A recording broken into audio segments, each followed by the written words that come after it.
ಎಲ್ಲರಿಗೂ ನಮಸ್ಕಾರಗಳು. ಇಂದಿನ ವಿಡಿಯೋದಲ್ಲಿ ನಾವು 5ನೇ ತರಗತಿಯ ಕನ್ನಡ ವಿಷಯದ ಭಾಗ 1ರಲ್ಲಿನ 3ನೇ ಪದ್ಯವಾದ ವಚನಗಳು ಎಂಬ ಪದ್ಯದ ಪ್ರಶ್ನೋತ್ತರಗಳನ್ನು ತಿಳಿಯೋಣ ಮಕ್ಕಳೇ. ಇಲ್ಲಿನ ವಚನಗಳನ್ನು ಬಸವಣ್ಣ, ಅಂಬಿಗರ ಚೌಡಯ್ಯ, ಅಕ್ಕ ಮಹಾದೇವಿ, ಆಯ್ದಕ್ಕಿ ಲಕ್ಕಮ್ಮರು ಬರೆದಿದ್ದಾರೆ. ಅಭ್ಯಾಸದ ಪ್ರಶ್ನೆಗಳನ್ನು ನೋಡೋಣ ಮಕ್ಕಳೇ. ಮುಖ್ಯ ಪ್ರಶ್ನೆ, ಕೆಳಗಿನ ಪ್ರಶ್ನೆಗಳಿಗೆ ಉತ್ತರಿಸಿ. ಮೊದಲ ಪ್ರಶ್ನೆ, ಯಾರನ್ನು ಹಳಿಯಬಾರದು? ಉತ್ತರ, ನಾವು ಇತರರನ್ನು ಹಳಿಯಬಾರದು. ಪ್ರಶ್ನೆ 2, ಬಡತನಕ್ಕೆ ಯಾವ ಚಿಂತೆ? ಉತ್ತರ, ಬಡತನಕ್ಕೆ ಉಣ್ಣುವ ಚಿಂತೆ. ಪ್ರಶ್ನೆ 3, ಲೋಕದಲ್ಲಿ ಸ್ತುತಿ ನಿಂದೆಗಳು ಬಂದರೆ ಹೇಗಿರಬೇಕು? ಉತ್ತರ, ಲೋಕದಲ್ಲಿ ಸ್ತುತಿ ನಿಂದೆಗಳು ಬಂದರೆ ಮನಸ್ಸಿನಲ್ಲಿ ಕೋಪ ಮಾಡಿಕೊಳ್ಳದೆ ಸಮಾಧಾನಿಯಾಗಿರಬೇಕು. ಪ್ರಶ್ನೆ 4, ಎಂತಹ ಭಕ್ತಿಯಿಂದ ದ್ರವ್ಯದ ಕೇಡಾಗುತ್ತದೆ? ಉತ್ತರ, ಗರ್ವದಿಂದ ಮಾಡುವ ಭಕ್ತಿಯಿಂದ ದ್ರವ್ಯದ ಕೇಡಾಗುತ್ತದೆ. ಪ್ರಶ್ನೆ 5, ಅಕ್ಕ ಮಹಾದೇವಿಯವರ ಅಂಕಿತ ಏನು? ಉತ್ತರ, ಅಕ್ಕ ಮಹಾದೇವಿಯವರ ಅಂಕಿತ ಚನ್ನಮಲ್ಲಿಕಾರ್ಜುನ. ನಂತರ ಮುಖ್ಯ ಪ್ರಶ್ನೆ, ಕೆಳಗಿನ ಪದ್ಯ ಭಾಗವನ್ನು ಪೂರ್ಣಗೊಳಿಸಿ ಕಂಠಪಾಠ ಮಾಡಿರಿ ಅಂತ ಇದೆ ಮಕ್ಕಳೇ. ನೋಡಿ, ಮೊದಲ ಪದ್ಯದ ಭಾಗವನ್ನು ಗಮನಿಸಿ.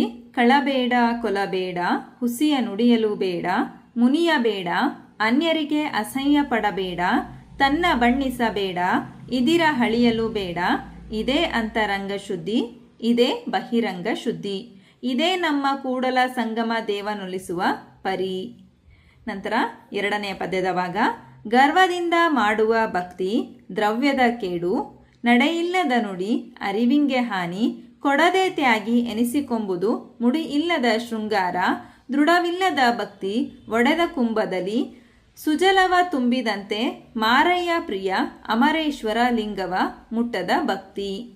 ಈ ರೀತಿ 2 ಪದ್ಯದ ಭಾಗಗಳನ್ನು ನೀವು ಸಹ ಪೂರ್ಣಗೊಳಿಸಿ ಕಂಠಪಾಠ ಮಾಡಿರಿ ಮಕ್ಕಳೇ. ನಂತರ ಭಾಷಾಭ್ಯಾಸವನ್ನು ಗಮನಿಸಿ ಮಕ್ಕಳೇ. ಮುಖ್ಯ ಪ್ರಶ್ನೆ, ಕೆಳಗಿನ ಪ್ರಶ್ನೆಗಳಿಗೆ ಉತ್ತರಿಸಿ.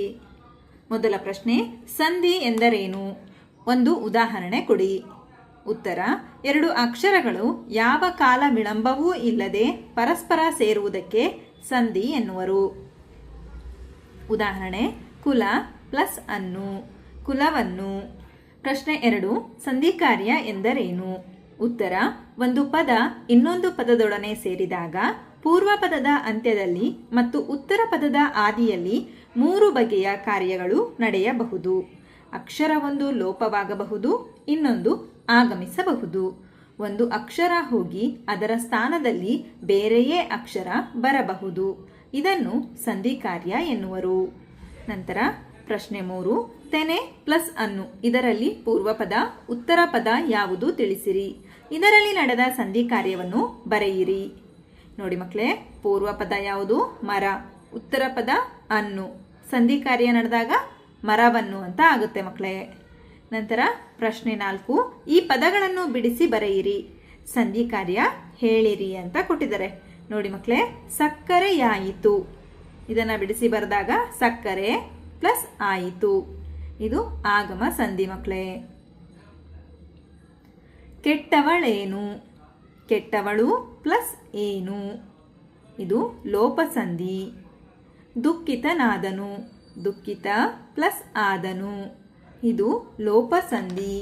ನಮ್ಮ ವಿಡಿಯೋ ಇಷ್ಟವಾದಲ್ಲಿ ಪ್ಲೀಸ್ ಸಬ್ಸ್ಕ್ರೈಬ್ ಮಾಡಿ, ಲೈಕ್ ಮಾಡಿ, ಶೇರ್ ಮಾಡಿ, ಪ್ರೋತ್ಸಾಹಿಸಿ.